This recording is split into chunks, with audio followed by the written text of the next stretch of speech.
Welcome to another call. When theists turn to hard solipsism, you know you've got them on the run. You know that they've turned to the weapon of last resort. It's usually one fallacy after another. It's usually an appeal to faith, and when that's all been broken down and rejected, we hear about hard solipsism. Well, you can't prove that you're real. You can't prove that I'm real. So I can just go ahead and believe whatever I want. It's on exactly the same footing as what you believe. Yep, so here we are. Here's Art calling in using that kind of approach. Let's have a listen to it. Thing that you can't prove, and your answer was to say, I can't disprove something else. Nobody asked you about what you can or can't disprove. What you just did was do a fallacious switching of the burden of proof to pretend that your useless proposition is on the same footing of other things that can't be disproven. Well, congratulations for your unfalsifiable, useless proposition. Well, I think we've probably, I don't know, let's see, is there anything I can say more? I mean, I think I've made my points, you've made your points, I don't want to... So we can agree to disagree, eh? Keep repeating things. Just give me a... In other words, it's a draw. Second here, is there anything I didn't say, or is there anything you want to say more? Because I don't want to keep going over this. I mean, I consider this real. And, okay, whether or not you consider it real is irrelevant. Whether or not you can demonstrate that it's real is the only thing that is relevant. And even if you were to demonstrate that the universe actually has some grounding, that doesn't mean that anybody on the planet or in the entire galaxy should consider that grounding God. And calling it God doesn't add anything to it. If we're talking about the grounding, why not just call it the grounding? So A, you cannot demonstrate that it's real, and yet you're sitting here saying you think it's real. Well, that makes you irrational because you're convinced that something's real that you cannot demonstrate is real, and you are trying to call it God. If there was no religious concept of God, you would not be calling it God. You would just be calling it the grounding of the universe. It is a cowardly dodge to relabel the foundation of the universe as God to avoid having to acknowledge that you don't believe in a God. Okay, can I respond to those 2 points? Sure. Number one, okay, thank you. It's a bit snarky, isn't it? Can I respond to those 2 points? Sure. Thank you. Number one, the reason I mentioned hard solipsism is you said, I can't prove that this is real. That is true. I can't prove that you are real. But sure you can. That's what hard sure solipsism is. I mean, no, you've acknowledged that I don't know the show that it can't be disproven, no, right? sir. Who was it that said, God is as real to me or more real to me than you are, you know, like my own son or my wife? I can't remember who said it, but it might have been Matt talking about his parents or something like that. But one of the most preposterous claims, really, that any theist could possibly make. No, sir. No, sir. No, sir. No, sir. No, sir. Okay. We cannot disprove hard solipsism, but we operate under a particular framework. To the extent that we can identify what is or isn't real, yes, you could say we can't prove anything is real, but let's be honest and not dishonest as you're being. There's a category of things that are real, provided our assumption that hard solipsism is not true. Your thing does not fit in that.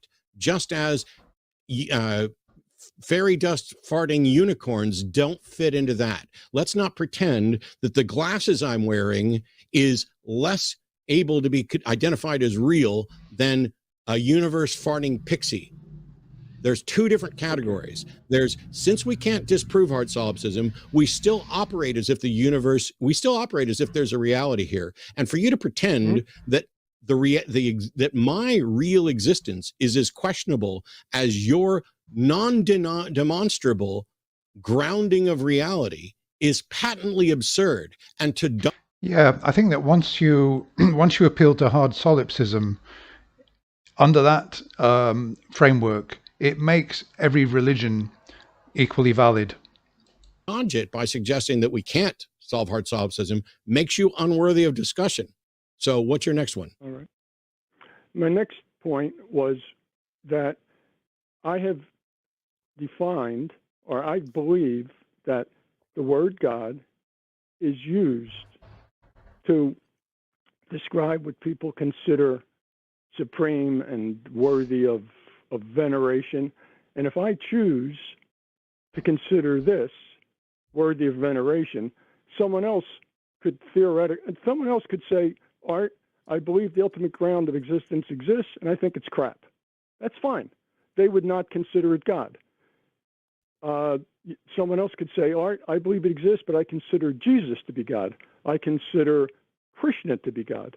So I think God is a subjective term that people apply to what they consider ultimate.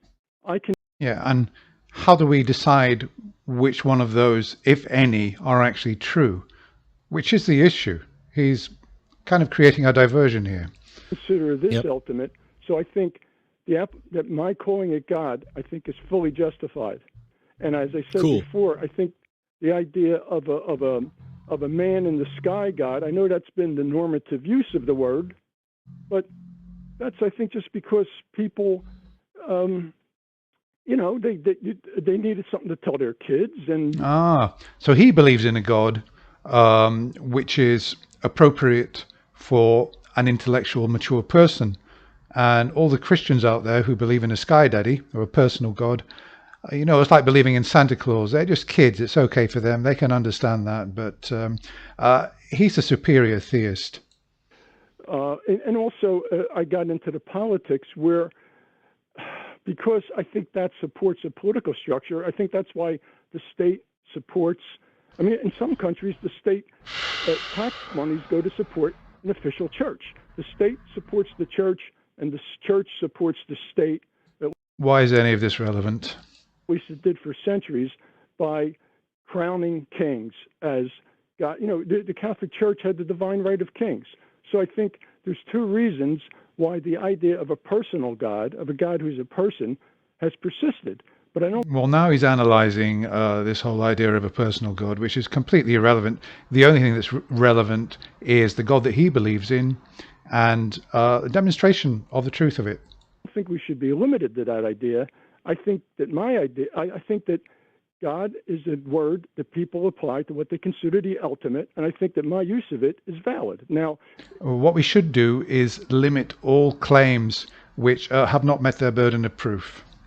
You might say the ultimate ground of a being doesn't exist. It's a useless concept. Fine. But if I believe that, I believe I'm justified in applying the word God to that. And as I mentioned, if some of the mystics, so like God is subsistent being itself, this is someone who claims to have had an experience of God, and that's how they describe God. Sorry, go ahead. I gave you plenty. I gave you plenty of time. I'm now bored to tears. I'm happy that you think you found something that gives you a smug sense of superiority over everybody else. But I'm here to figure out whether or not there is an actual God and whether or not it's warranted. Yours isn't warranted any more than the theist that you want to denounce as inferior. So enjoy. Okay. Bye. Well, anyway. No, anyway, nothing. Okay. He dealt, he handled that call very well. I'm surprised that he was patient enough to listen to, obviously, when he was talking about and trying to break down the idea of a personal God and where it came from and why it possibly could be justified, but why he's a superior. I'm surprised that Matt actually listened to all that. On the question of a Sky Daddy thing, just very briefly, I did have somebody leaving comments on my channel saying that you atheists, you're working on a false premise, because what you're rejecting is a Sky Daddy God, but that's not the real God. That is not the real God at all. And I left that comment up. I pinned it. Several people replied to it, accusing him of straw manning. And he never did reply. I left a reply to him and said, please reply to all these, comments. And he just kind of vanished, and I just decided to mute him from my channel because he's a complete time waster. Okay, that's all for now. Hope you enjoyed that. I'll be back again soon with another video. Bye for now.